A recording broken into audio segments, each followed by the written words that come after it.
Đểបង្កើតឡើងនៅទីដី1222 hecta អូធំណាស់1222 hecta បាទ សូមស្វាគមន៍ពុកម៉ែបងប្អូនមកកាន់រមណីយដ្ឋានព្រៃទឹកជប់ខ្នាពោដែលជារមណីយដ្ឋានមួយត្រូវបានបងប្អូនភាគច្រើនមើលរំលងនិងមិនសូវយកចិត្តទុកដាក់ដែលនៅទីនេះពិតជាមានទេសភាពស្រស់ត្រកាលអមជាមួយនឹងផ្លែឈើហូបផ្លែជាច្រើនប្រភេទទៅតាមរដូវកាលនីមួយ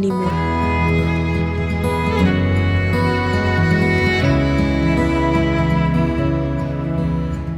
ប្រជាជនយើងអាចថាអាស្រ័យផលអំពីព្រៃនោះបានគេខ្លះដែរអាស្រ័យផលដូចជាពិសេសគឺសត្វបារាណចុងខែ3ទៅដល់ខែ4គឺរដូវប្រមូលផ្លែគុយសេមឿនហើយនឹងផ្លែភ្ញៀវខែ5និងខែ6យើងប្រមូលផ្សិតចុងខែ6នេះ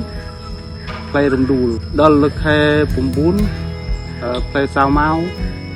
ផ្លែសាវម៉ាវព្រៃសាវម៉ាវព្រៃបាទនឹងផ្លែកនអូយបើអត់អីហូបចូលតែព្រៃក៏មានតែបោះហូបទៅបានដែរបាទធ្វើតែចិត្តមិនបានផ្សិតមិនបានអីក៏បានស្លឹកមកជូរផ្លែមកជូរអីស្ងោមកជូរបានមួយឆ្នាំងរស់មួយពេលដែររមណីយដ្ឋានព្រៃទឹកជប់ខ្នាពោនេះត្រូវបានអភិរក្សឡើងវិញនៅឆ្នាំ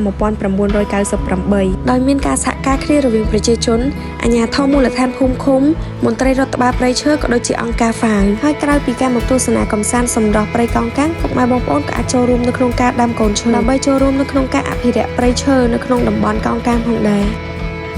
លើសពីនេះពុកម៉ែបងប្អូនក៏អាចបន្តដំណើរមកទស្សនានៅប្រាសាទបន្ទាយអំពិលដែលមានទីតាំងស្ថិតនៅជិតរមណីយដ្ឋានព្រៃទឹកជប់ខ្នាពោនេះដែរ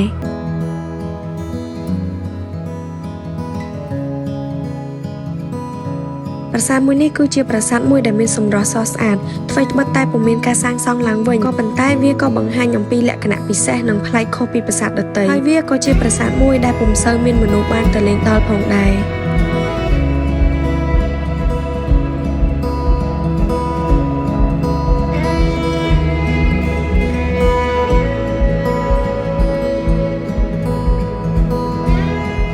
ជាចុងក្រោយពុកម៉ែបងប្អូនកុំភ្លេចមកចូលរួមទស្សនាកម្សាន្តនៅក្នុងសហគមន៍ព្រៃទឹកជប់ខ្នាពោមួយនេះដើម្បីចូលរួមគាំទ្រទេសចរក្នុងស្រុកក៏ដូចជាលើកស្ទួយសេដ្ឋកិច្ចជាតិយើងឲ្យកាន់តែរីកចម្រើន